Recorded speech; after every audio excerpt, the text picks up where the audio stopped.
Saudara sekalian, jumpa lagi dengan PJP Ginting Channel.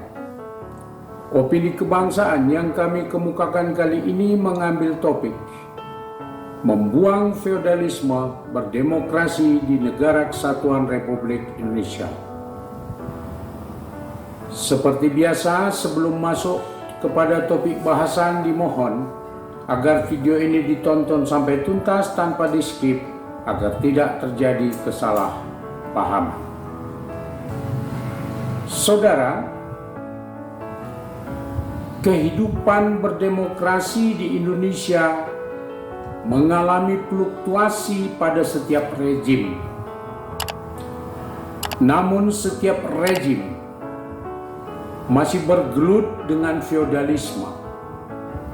Mungkin hal ini disebabkan oleh masyarakat di seluruh Nusantara jauh sebelum merdeka hidup dalam kerajaan-kerajaan kecil. Di setiap kerajaan tersebut, masyarakat hidup dalam pengelompokan struktural: raja, bangsawan, rakyat, dan budak hamba sahaya. Kedatangan bangsa-bangsa asing Eropa seperti Spanyol, Portugis, Belanda, dan Inggris tidak merubah keadaan sosial masyarakat, justru memperkuat feodalisme yang telah berlangsung. Bangsa asing tersebut membiarkan dan memperkuat feodalisme karena lebih menguntungkan mereka. Para pendiri bangsa bersusah payah untuk mengedukasi masyarakat, bersusah payah menggelorakan semangat kesatuan dan persatuan rakyat untuk merdeka dan mengisi kemerdekaan. Bung Karno berkeliling dan berpidato di berbagai penjuru tanah air agar kemerdekaan kita berpusat pada rakyat untuk kepentingan rakyat, bukan kepada kelompok atau golongan tertentu seperti kaum bangsawan, orang-orang kaya, dan orang-orang berpendidikan. Pilihan terhadap Negara Kesatuan Republik Indonesia atas dasar Pancasila dan Konstitusi Undang-Undang Dasar 45, salah satu tujuan maknanya untuk membuang feodalisme, mensetarakan semua rakyat dengan kekuatan yang dimiliki. Sumpah Pemuda bertanah air satu tanah air Indonesia, berbangsa satu bangsa Indonesia, berbahasa persatuan bahasa Indonesia. Sumpah ini merupakan penegasan kesetaraan eksistensi dalam menyikapi tanah air, bangsa, bahasa yang sama untuk semua rakyat. Bung Karno merupakan seorang korban dari upaya membuang feodalisme, tetapi justru jatuh karena feodalisme. Bung Karno yang menggagas pemilu demokrasi untuk memilih para pemimpin, pemilu tahun 1955 konon paling demokratis sepanjang sejarah Indonesia.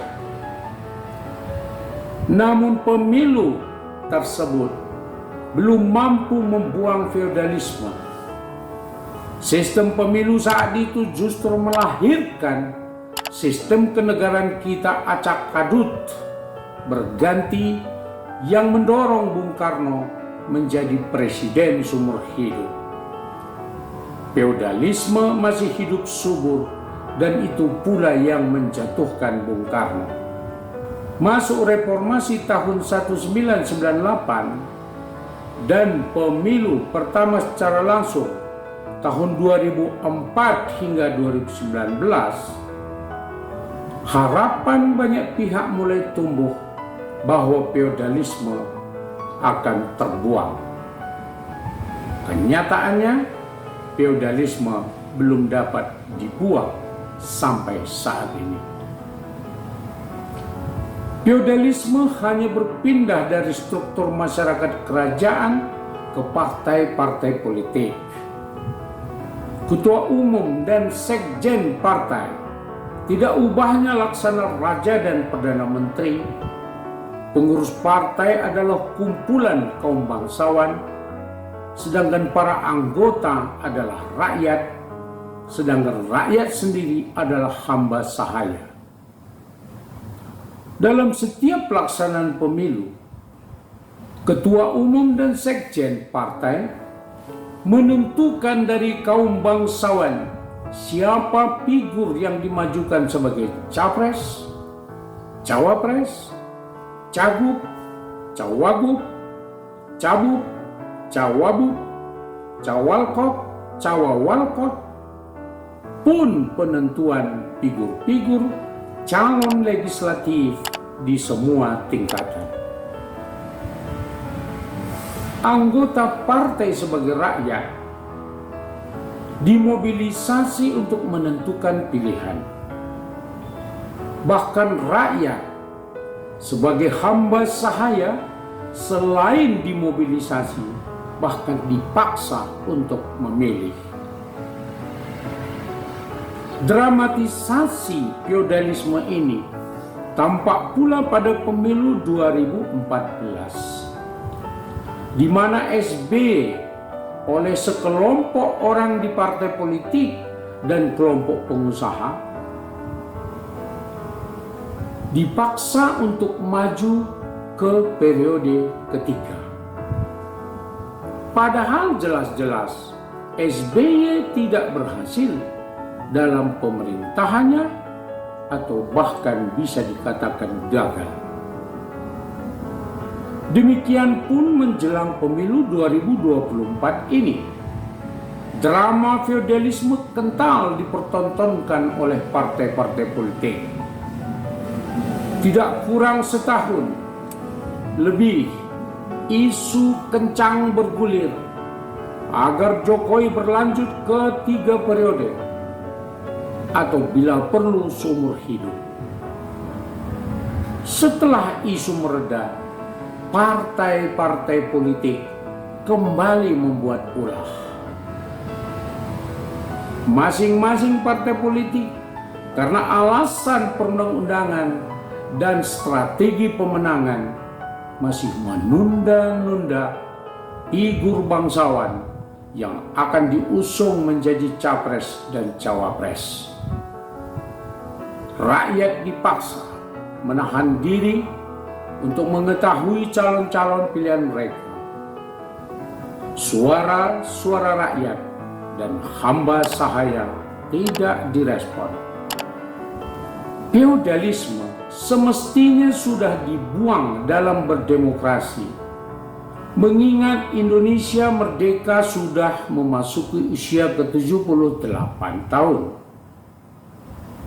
Kapan partai-partai politik terbebas dari jeratan feodalisme? Opini kebangsaan yang dapat kita tarik dari pernyataan di atas ialah setiap rejim di Indonesia masih bergelut dengan feodalisme dalam pelaksanaan demokrasi. Feodalisme bertentangan dengan demokrasi yang menghendaki kesetaraan. Feodalisme membuat pengkotakan masyarakat secara struktural. Kita semua wajib mendorong agar dalam berdemokrasi, partai-partai politik membuang feodalisme.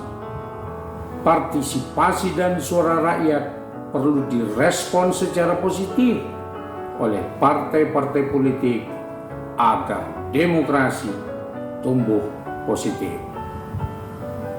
Saudara sekalian, demikianlah opini kebangsaan dengan topik membuang feodalisme, berdemokrasi di Negara Kesatuan Republik Indonesia.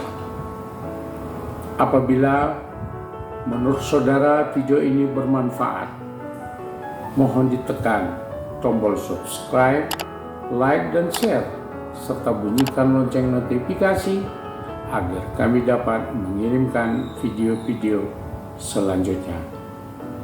Terima kasih.